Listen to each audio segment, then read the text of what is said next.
Understanding asset allocation in mutual funds. Mutual funds में asset allocate करना और cricket team में प्लेयर्स चूज करने का कॉन्सेप्ट बहुत सिमिलर है। अब मेरे एक फ्रेंड ने मुझे चैलेंज दिया कि मुझे एक क्रिकेट टीम बनानी है, बस कंडीशन ये थी कि मुझे हर सिचुएशन और हर कंडीशन में जीतना ही है। अब मैंने एक टीम तो बना ली, बट हुआ क्या, उस टीम में सारे बैट्समैन ही थे। अब आप मुझे कमेंट्स में बताओ कि क्या ये मेरा अप्रोच सही था।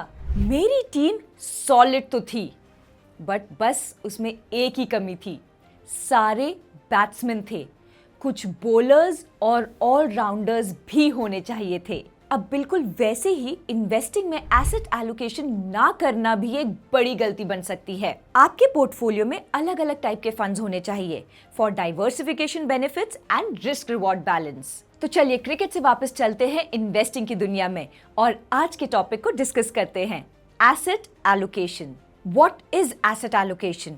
सिंपल शब्दों में एसेट एलोकेशन एक ऐसी स्ट्रैटेजी है जहां पर आप अपने इन्वेस्टमेंट्स को अलग अलग एसेट क्लासेस में डिस्ट्रीब्यूट करते हैं, जैसे equity, debt, gold, real estate etcetera. चलिए अब ये समझते हैं कि ऐसा करना जरूरी क्यों है। रीजन एकदम सिंपल है। जैसे क्रिकेट मैच में सारे प्लेयर्स मिलकर मैच जीतते हैं, बिल्कुल वैसे ही एसेट एलोकेशन आपके इन्वेस्टमेंट रिस्क को मैनेज करता है और पोटेंशियल लॉन्ग टर्म रिटर्न्स को मैक्सिमाइज करने में हेल्प कर सकता है। तो आपको ये समझना जरूरी है कि एसेट एलोकेशन इज पर्सनलाइज्ड।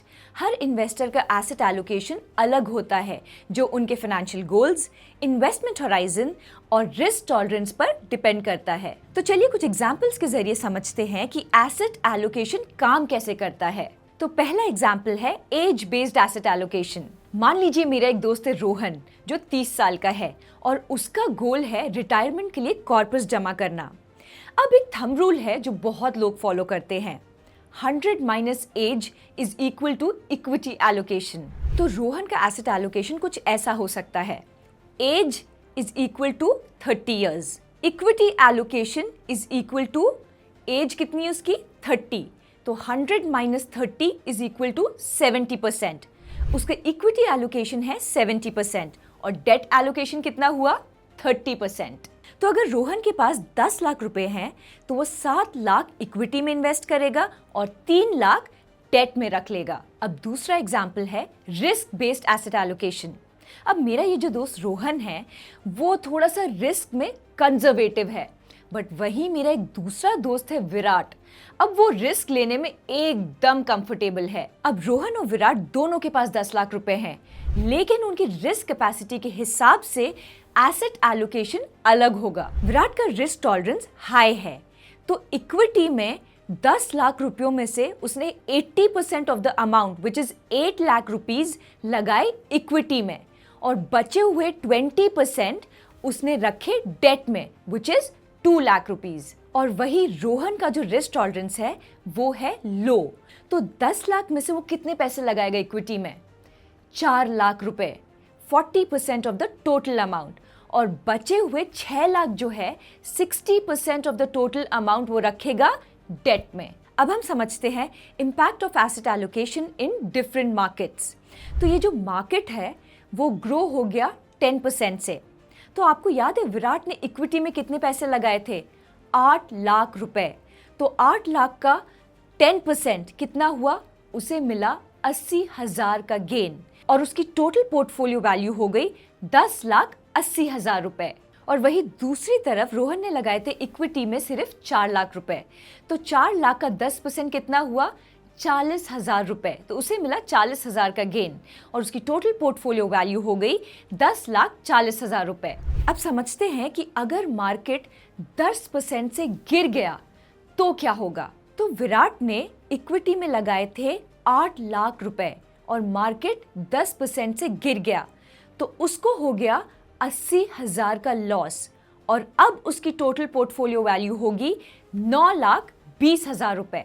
और वही रोहन ने लगाए थे इक्विटी में 4 लाख रुपए और मार्केट कितने से गिर गया, 10% से, तो उसका लॉस होगा सिर्फ 40,000 रुपए और उसकी टोटल पोर्टफोलियो वैल्यू होगी 9,60,000 रुपए। तो ये एग्जाम्पल डायरेक्टली ये दिखाते हैं कि एसेट एलोकेशन रिस्क को मैनेज करने में कैसे हेल्प कर सकता है। तो अब बात करते हैं कि म्यूचुअल फंड्स में एसेट एलोकेशन कैसे किया जा सकता है।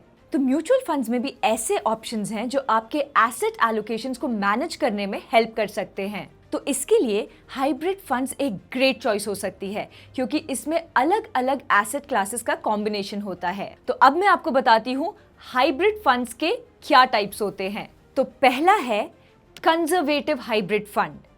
तो इस कंजर्वेटिव हाइब्रिड फंड में जो आपका इन्वेस्टमेंट है वो 25% इक्विटी में होता है और बाकी डेट में। रिलेटिव स्टेबिलिटी के साथ पोटेंशियल ग्रोथ चाहने वाले इन्वेस्टर्स के लिए ये फंड एक ऑप्शन हो सकता है। अब दूसरा है बैलेंस हाइब्रिड फंड।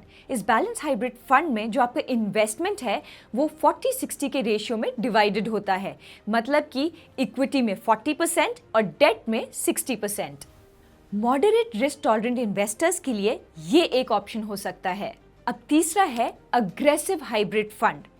अब इस अग्रेसिव हाइब्रिड फंड में जो आपका इन्वेस्टमेंट है उसमें से 80% होगा इक्विटी में और बाकी डेट में।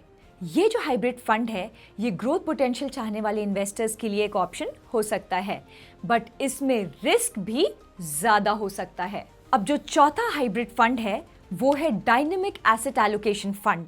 इस फंड में मार्केट कंडीशंस के हिसाब से डेट और इक्विटी एलोकेशन डायनामिकली एडजस्ट होती है।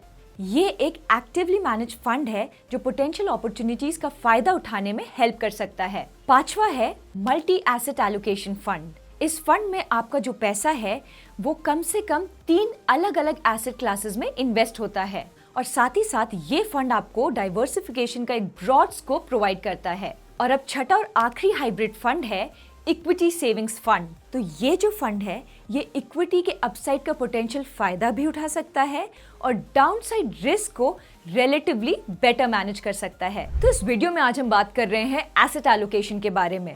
तो एसेट एलोकेशन के बेनिफिट्स क्या क्या हो सकते हैं। पहला और सबसे इंपॉर्टेंट है रिस्क मैनेजमेंट। एसेट एलोकेशन से आप मार्केट फ्लक्चुएशंस का जो इम्पैक्ट है वो पोटेंशियली मिनिमाइज कर सकते हैं, जैसे हमने देखा रोहन और विराट के एग्जाम्पल में। अब जो दूसरा बेनिफिट है वो है ऑप्टिमाइज रिटर्न्स। लो रिस्क और हाई रिस्क एसेट्स का बैलेंस बनाकर आप potentially long term growth achieve कर सकते हैं। तीसरा बेनिफिट है अडेप्टेबिलिटी।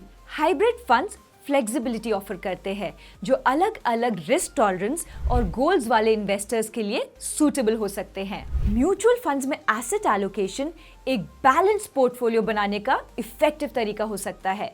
अब इसमें हम 2 अप्रोचेस ले सकते हैं। अब पहले अप्रोच में आप क्या कर सकते हो, अलग अलग म्यूचुअल फंड्स चूज करके आप अपना एसेट एलोकेशन खुद डिजाइन कर सकते हो और दूसरे अप्रोच में आप हाइब्रिड फंड्स में इन्वेस्ट करें जो आपके रिस्क टॉलरेंस और इन्वेस्टमेंट गोल्स के साथ अलाइन हो सकते हैं।